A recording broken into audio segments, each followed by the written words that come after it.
All right, let's use the group by clause to do some summary calculations. So in the previous lesson, you've seen where we can calculate the extended price for sales order detail by performing a multiplication function on order quantity and unit price. And when I execute this, you'll see that I get a row of several rows for each sales order ID. Now, what if I want to calculate the total price per sales order? How can I do that? What I can do is use the group by function, and we will group by the sales order ID to get the total price. So let's do group by.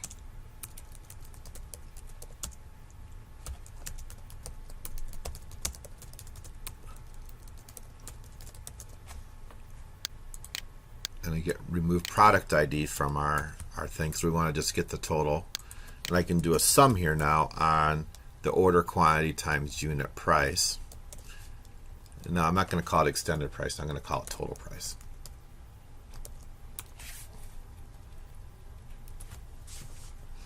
Now when I run this, for each row, it's going to calculate the product of the order quantity and unit price. And then it's going to add those together using the sum feature.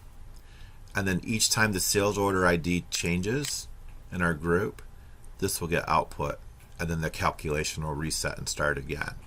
So instead of having one row per sales order detail, as we have here, I will have one row per sales order ID. So all these now are going to be summed up. So this price here, this extended price, is going to be totaled, and we'll see that here shortly. Let me run the query.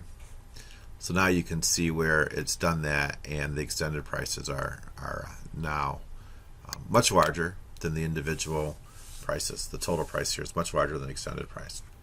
Now if I wanted to order the calculation, I can do that, but I don't use the group by to order the results. So you can see the results here are they're just coming out in any order. If I want to order by the total price, I can do that, but I'll use the order by clause, and I can order by the total price.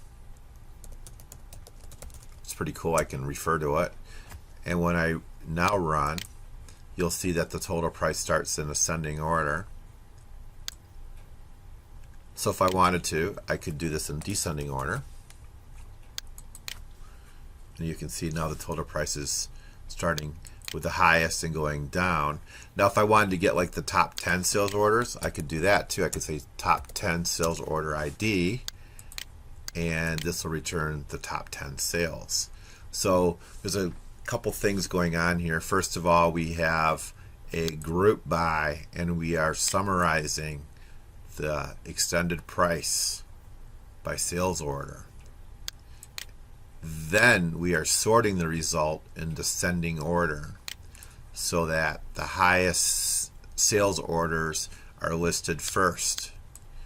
And due to that, we can now select the top 10 of those results, and then that gives us the top 10 sales orders by price.